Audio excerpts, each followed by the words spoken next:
به جهر، اجتماع، جمع، کیفیت محدثه د ځانه نه پکې قسمه قسم خلقي جوړول، هغه څه چې هغه بالکل په خیر القرون کې د سره ملاویږي نه او ته د ځانه نه جوړ کړي. ګوره دې کې څه نور څه نشته، لنډه خبره دی بس. اوس په دغه وخت کې چې کومې حلقې جوړېږي او مجلسونه جوړېږي، مونږ په ټکو باندې رد نشته چې دې کې خو سبحان الله ویل کېږي، هغې کې زمونږ رد نشته. دا کوم کیفیت چې کېږي داسې دی مولوي صاحب که نه چې حلقه جوړه کړي او یو ټکی راواخلي، یو یې م وایي او بل یې م وایي، بیا ورسره سرونه هم خوځي، بیا ورسره پاڅېږي هم، په ځینې ځایونو کې ورسره ګډېږي هم، او په ځینې ځایونو کې ورسره په یو بل باندې پرېوځي را پرېوځي هم، او په ځینې ځایونو کې لیوني کېږي او پورته پورته نیغېږي او په جومات کې غرز غرز راخیستې وي. دا څه چې کېږي دا ټول کیفیات به راخلې. داسې به وایې ذکر په زوره باندې په دې کیفیاتو په دې قیوداتو باندې چې داسې داسې ویلې کېږي، خلقه به جوړه کړې وي، یو به مو وایي، نور به مو سره شروع کړي، سرونه به مو خوځي، پاسېږي به پکې هومه، راغورځېږي به پکې هومه، ګډېږي به پکې هومه، تاوېږي به هومه، لیوني کېږي به هومه، په وجد و جذبې کې به هم راځي، منډه به پکې ووایي. مړه خو چې دا څه دي دا ټول به راواخلې. ده سره اوس دلته یو ټکی ولګوه مولوي صاحب دا څه شی دی، هغې به ورسره لګي که نه، مستحب به وایي که نه. هغې چې مستحب وایي وروڼو دې کې هېڅ نشته. خلاصه خو ټول پېژني که نه، خلاصې نه واخله تر شامي پورې مستحب یو حکم دی د شریعت. د دې تعریف کول پکار دی چې مستحب څه ته وایي. ټولو تعریف کړی دی ما فعله النبي صلی الله علیه وسلم، او خلاصې ملا ورسره به وایي وما احبه السلف. نورم وایي چې مستحب دې ته ویل کېږي چې نبي علیه الصلاة والسلام به کړي، او سلف چې څه ته وایي خیر القرون، هغو به متخ ویلي وي چې او دا په دین کې مطلوبي حکم دی، مطلوب دی، مندوب دی. دې ته اوس مستحب ویل کېږي. عجیبه خبره دا دی کې به دغه ټول قیودات او کیفیات دا مکمل را پرځول دا چې څه دي، دا څومره قیودات چې دی کې اوس زمونږ علاقو کې به زه خپله ووایم تاسو راته پته نشته دی، او زمونږ علاقو کې دغه شانې داسې به ناست وي په جومات کې لا اله الا الله دی مثال طور باندې په یو زر باندې تیزې طریقې سره به وایي، بیا پکې په وجد کې راشي داسې یو صاحب ناست وي مخ ته، هغه ته به بیا راځي، بیا هغه خلک چې هغو ته ویل کېږي بریلیان سیفیان، هغه خو جادو سحر، لاسونه یې ښکلي راځي غورځېږي، دا پرځول پکې کېږي، دا قسمه قسم دا ټول قیودات پر اخلي.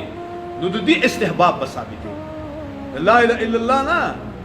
سبحان الله نه، والحمد لله نه، د دې کیفیاتو د دې مجلس چې څه طریقه تا کومه جوړه کړې ده، کوم کیفیت او وضع چې دی که نه، نو د دې استحباب به څه کوي ثابت کړي. نو یو دلیل هم نشته. مونږ په ذکر کې جګړه نه کوو، مونږ په ذکر بالجهر کې هم نه کوو، ښه مونږ په هغه موضوع چې کوم موضوع مقید دی په هغه قیودات قضایه سره او آخر کې په حکم شرعي مستحبون لګېږي که نه، په دې باندې صرف د یو وړوکي غونې دلیل مطالبه کوو، وړوکی دلیل هم نشي پیش کولی.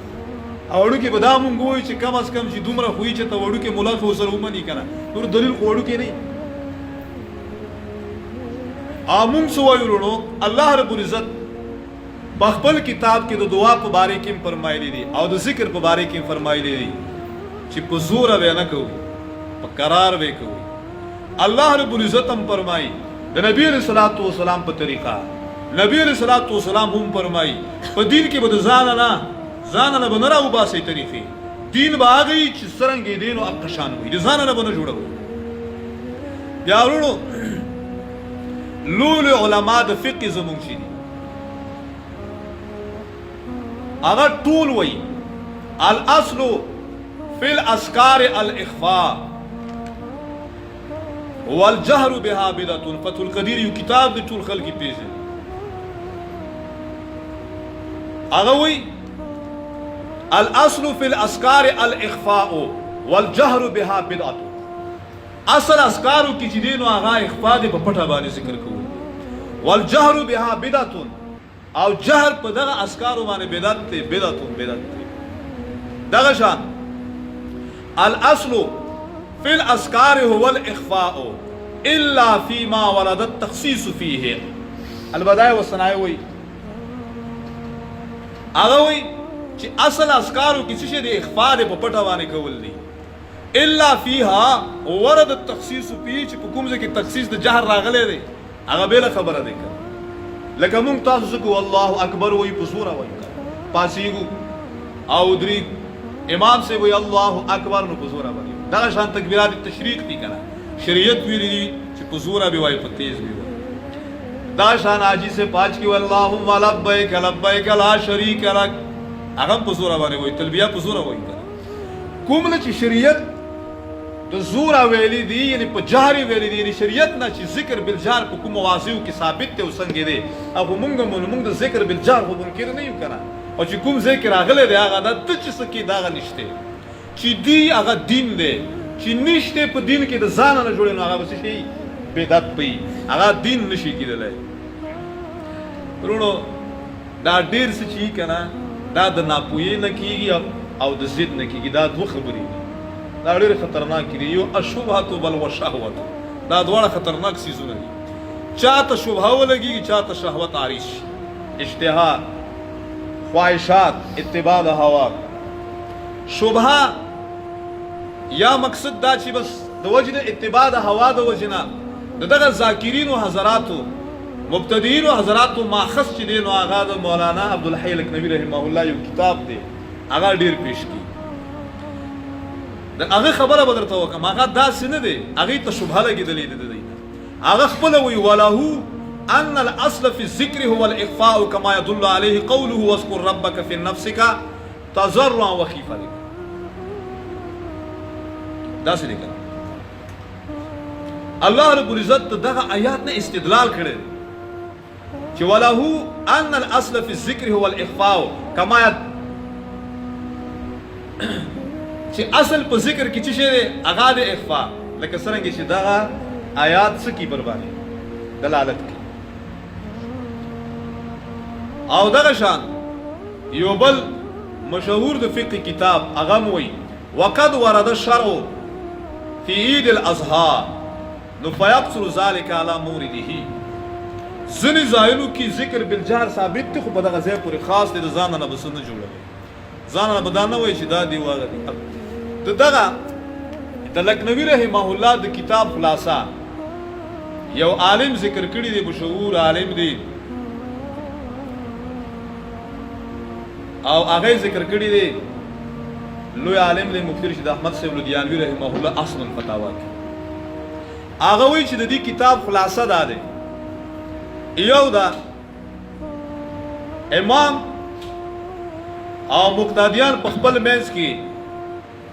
تعلق یو کی او ذکر کی بلا بدعت دی، دا ډېرې زیاتې خبرې کړي دي. او دغه خلقې ته او دغه مجلس د ذکر ته مستحب وي، جایز وي، او د استحباب او د جایز لعینه نسبت وته کی بلا بالکل بدعت دی. او بیا دا وایي چې فاتقاد کونها مستحبه بدعت بالاولا، بیا دا ته ویل چې کړي دا څه دی مستحب دی دا خو په اولا سره شي بالکل بدعت دی. او دا ویلي دي چې د ذاکرینو په خپل هغه په خپل منځ کې یو تعلق ستي یو ځلې وي یو شانې وي یو ربط دی پکې. او بیا دا وایي چې دی یو بل ته وایي راځي چې ذکر وکړو د دې سر نه به شروع کوو همداسې ووایي په دې طریقې باندې ووایي، دا هم څه شی دی بدعت دی. داسې ډېرې خبرې کړي، تقریبا یو څو خبرې دي چې هغه دغه کتاب مکمل خلاصه یې ویلې دي او هغه خلاصه د لکنوي رحمه الله د کتاب چې کومه ذکر کړي دي ورونو اصل فتوا کې بیا وګورئ نهم جلد کې هغه د لکنوي رحمه الله د ټول کتاب خلاصه دی او هغه ټولو ته ویلي چې دا څه دي بدعت دي او دا اوس چې کوم کېږي نو هغه ټولو بدعاتونه تقریبا ډېر بدعت چې دي نو هغه اوس هم په دې ذکر کې زمونږ دا خلک چې کوم قسم خلقي جوړي او مجالس جوړي دا ټول د ځان سره چې ځان لکه مختلف کیفیت جوړي